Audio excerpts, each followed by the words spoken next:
I'm Dr. Ben Jordan. I'm a history professor here at Christian Brothers University. I also work with our living learning communities here. And the book that I'm publishing is called Modern Manhood in the Boy Scouts of America. And the subtitle is Citizenship, Race, and the Environment, 1910 to 1930. So it really studies scouting in its first 2 decades here in the United States. What's distinct about it compared to kind of world scouting and British scouting, where it came from and was, originated a couple years before it started here in the U.S. I try to look at what their ideas about what proper young manhood look like. Character, work skills, work ethic, social relations, citizenship, civic duty, an obligation to nature, conservation. How are they trying to teach adolescent boys in a changing, industrializing, urbanizing society to be men, now that a lot of the kind of earlier markers and transitions to adulthood, like work and public engagement, were being curtailed and kind of segregated in a way for children in that time period. It was very popular and a broad trend to divide children up into little age groups, and you need to be over here on this playground in that school, and they weren't as much in the kind of broader community out on the street or working. They weren't doing those things as much anymore. So that's kind of the first half of my book, is how do they try to teach that, and what does that mean for ideas about American manhood in the early 20th century. They actually, youth organizations like the Boy Scouts and the Girl Scouts and other ones, really, I think, intentionally and clearly said, here's the type of proper young manhood or womanhood we see, here's how we're going to try to teach it, here's the problems that we experience. And so it's a good place to study about gender ideas. So it's primarily an early 20th century gender book. The second half of the book deals more with how they incorporated particular groups and what their success level was, whether it's working class immigrants or Catholic and Jewish and Mormon groups that were kind of on the outsides of society in the early 20th century. Rural and country farm boys, which they had more difficulty incorporating well into the organization at that time. They had more success in later decades, but in the teens and the 20s, that was the group that they kind of didn't know how to incorporate with the model that they had. And then also how they gradually began incorporating African Americans and how and why they did that in the mid-1920s, basically, is when they started making major moves in that area.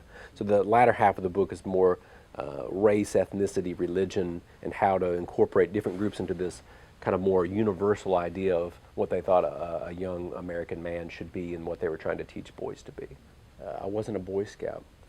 I worked a number of years at a more kind of traditional summer camp that wasn't related with scouting, and there was both a boys half of the summer and a girls half of the summer, and I worked both sessions. I would do support staff work on when the girls were there, taught horseback riding, and I was struck by how different the two sides of the summer were, even though it was the same landscape, a lot of the same families. There was some overlap in staff. They were run by the same organization, but they were very different. I also worked at a juvenile delinquency behavioral treatment facility that kind of used kind of a camp type setting and methodology and kind of cabin cohesion to kind of teach kids that were basically headed to juvenile jail a better way to live their life and approach their life and to relate to people.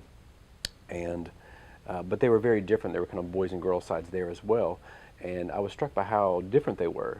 And so I went to study the early history of how modern American society tried to use the outdoors to teach particularly adolescent boys and girls in different ways, how to adjust to kind of modern life and how to grow up and to take on adult responsibility. So that led me to study the early organizations that were important in that movement. And that led me to study Boy Scouting, but I wasn't a particular member of the Boy Scouts. That's not what led me to study it. In a modern society, there's not the same kind of stages of development or transition to adulthood as previous centuries and generations had had. A lot of boys in this kind of, the main Boy Scout age that I study is this, the main boy before the Cub Scouts come in line, So it's the main Boy Scouts, 12, 13, 14, 15-year-old. And, their fathers and their grandfathers basically worked and learned job skills, and they were doing career apprenticeship by the time they were 12. was quite common. And for when child labor laws and compulsory schooling made it so that more kids went to school instead of working, then they didn't kind of have that same connection with the community, the same connection to adult responsibilities, and kind of a longer period of this adolescence or kind of dependent stage. So I think they've continued to kind of focus on that, on community service, on citizenship. So I think that basic goal has been the same. So I think I would see more consistency in the organization than change as far as their overall goals and basic methods. I don't study current scouting extensively, so I'd almost need someone who does more recent scouting to, answer that side of the story after reading my book and comparing notes back and forth to, decide if there's been major changes in how they've approached things. So, in the teens and 20s, the organization was very inclusive and cutting edge for groups that were just, socially or culturally despised or discriminated against in that period. So they went out and actively sought alliances with Catholic churches, Jewish synagogues, Mormons, groups that, a lot of people resisted, thought weren't good Americans, thought couldn't be good citizens. Back in the teens and 20s, there were a lot of, discriminatory groups that tried to get rid of those people or not let them immigrate to the United States.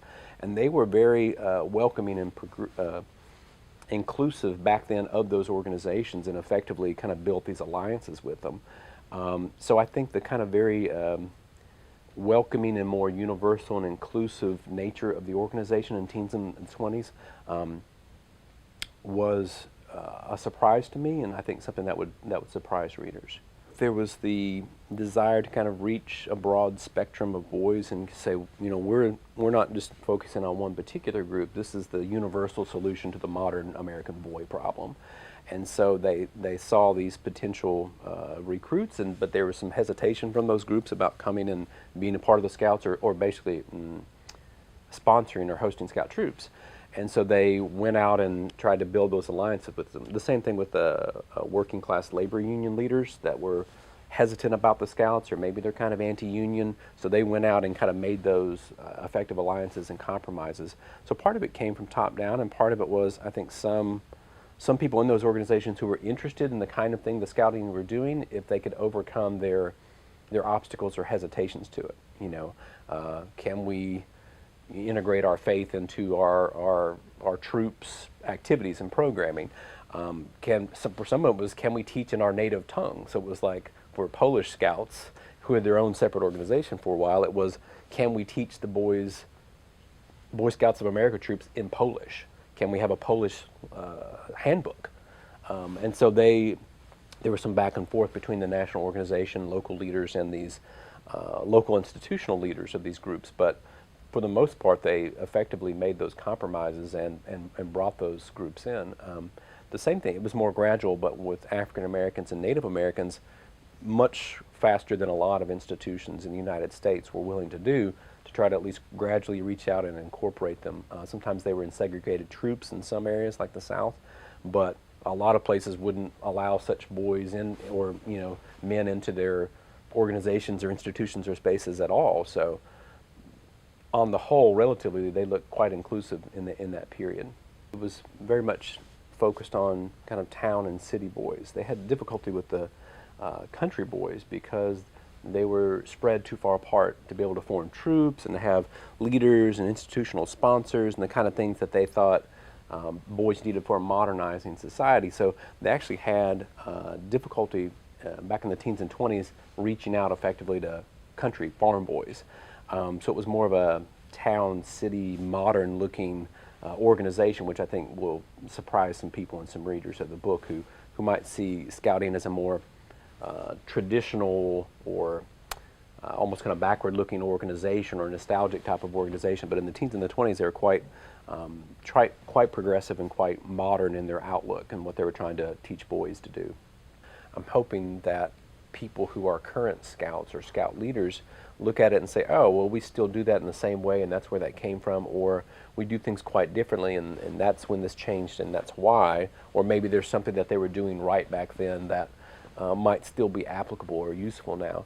So I'm hoping to get general public or people who work with youth, whether they're teachers or counselors or scout leaders, that there's something useful in there about, how do we transition adolescent boys to adulthood in this modern society of ours. I think that's something that I hope readers get out of it.